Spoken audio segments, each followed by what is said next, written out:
Moi qui ne suis qu'une jardinière du dimanche, voici comment j'arrive à obtenir un petit potager très facilement, sans rien débourser. Juste à partir des graines et souches récoltées dans ma cuisine. Chaque année, au printemps, je récupère les graines et souches de mes légumes, avant de les cuisiner, puis je les plante pour obtenir à mon tour fruits et légumes. Récupérer des graines dans mes légumes et herbes aromatiques. Je recueille des pépins de tomates, en variant les sortes, tomates cerises, cœur de bœuf, de poivron, de melon, et aussi des fèves, j'en les mets en terre, dans des pots, avec du terreau. J'ai d'abord acheté mes graines de persil et basilic et je les ai faites pousser en les plantant en terre.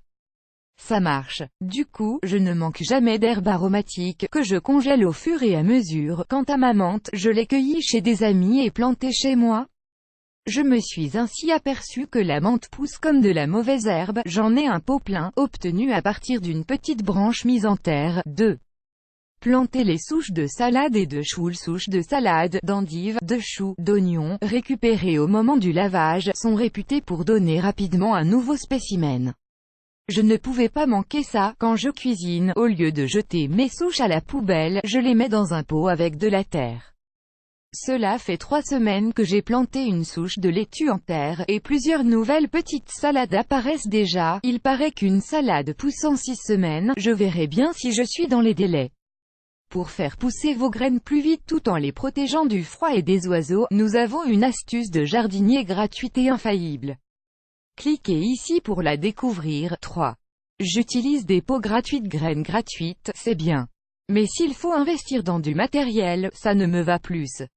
C'est pour cela que j'utilise le système D. J'utilise des boîtes à œufs cartonnées pour les semis. Quand les plants ont grandi, environ 10 cm, je les transfère dans des pots de récupération ou encore bricolés. Je peux personnaliser des boîtes de conserve. Une caisse à vin ou une palette doublée de plastique fera également une jolie jardinière. Je peux également faire des pots ou des suspensions avec des parpaings, des livres ou de vieilles bouteilles. 4. J'arrose gratuitement grâce à mon os de vaisseline. Arrosant avec mon eau de vaisselle, je n'utilise qu'une goutte de liquide vaisselle, recueilli dans une bassine, ou l'eau de rinçage des légumes. Quand je cuisine, mes plantes ne me coûtent quasiment rien, à part le terreau, que j'enrichis avec mes épluchures et le marc de café. J'utilise aussi du savon noir contre les parasites, en le pulvérisant directement sur les plantes infestées de cochenilles ou de pucerons. C'est assez efficace, et les résidus alimentaires font un super engrais. Pas d'arrosoir?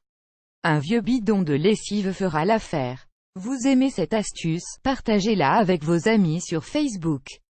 À découvrir aussi, l'astuce ingénieuse pour fabriquer de belles étiquettes de potager en 2 astuces pour récupérer des fruits et des légumes gratuitement.